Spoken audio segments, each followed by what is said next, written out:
Letter 30. Resignation in Sickness. To the same person, on abandonment in sickness.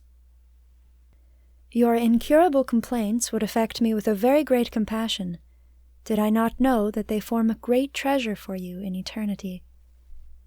It is a sort of martyrdom, a kind of purgatory, and an inexhaustible source of every species of sacrifice and of acts of continued resignation. I assure you that all this, borne as you are doing it without complaint or murmuring, is very likely to sanctify you. Even if you only practice the patience of ordinary good Christians, you would gain a great deal of merit. But from what you say, I gather that you are doing more than this, and the involuntary rebellion of nature and occasional little signs of impatience which escape you in spite of yourself will not impede your union with God, which remains in the center of your heart. Your life may well be called a hard and laborious one, a life of pain and trial. It will, therefore, be your purgatory in this world, and deliver you from that of the next, or at any rate shorten it considerably. This is why I do not dare to ask God to deliver you from a trouble that must soon end, and for which you will have to thank Him for all eternity as a special sign of His mercy. The only request I could make Him for you is an increase of His love, and the virtues of submission, patience, and resignation, which will greatly add to the merit of your sufferings. To feel no fear at the thought of death is a grace from God. As for your sufferings and the outward annoyances you have to endure, bear them as you do your physical ills. God does not require more. Just a daily fiat, applied to all your exterior sufferings, ought to work your salvation as well as your perfection. All that books or directors can say may be reduced to this one word: fiat, fiat, at all times and for everything, but especially in the penitential and crucified life to which it has pleased Providence to reduce you. Tobias in his blindness, Job on his dunghill, and so many other saints prostrate on beds of suffering, did no more than this. It is true that they did it more perfectly and with greater love. Let us try to imitate their virtues as we share their trials, and one day we shall assuredly share their glory. Letter 31.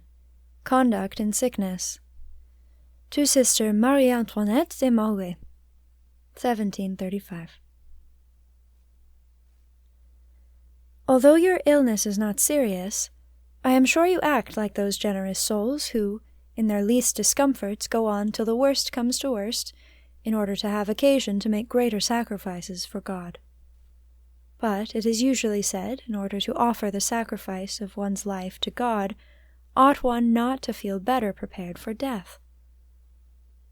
And I am so unprepared. To these fears I urge you to reply in the following manner.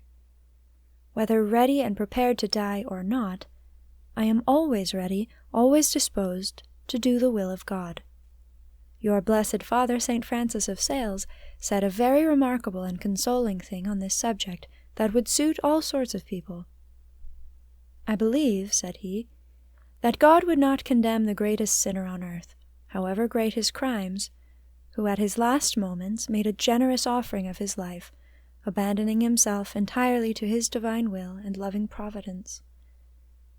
And I truly believe it, since such an act is one of perfect love, capable of blotting out all sin, even without confession, like baptism and martyrdom. Often let us make these acts of love, then, by placing in the hands of God all that He has lent us, because He could not give us anything absolutely. And since, according to the words of Jesus Christ, we must become like little children again, let us imitate those little ones whose Father, to try their dispositions, makes them return some of the playthings and sweets He has given them.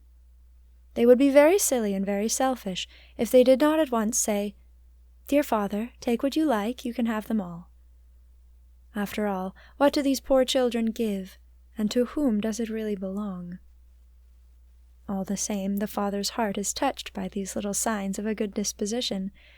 "Oh, you good children, you dear children, and he kisses them, and is always more generous towards them in future. This is how our good God will act towards us, whenever he gives us occasion to offer him some sacrifice.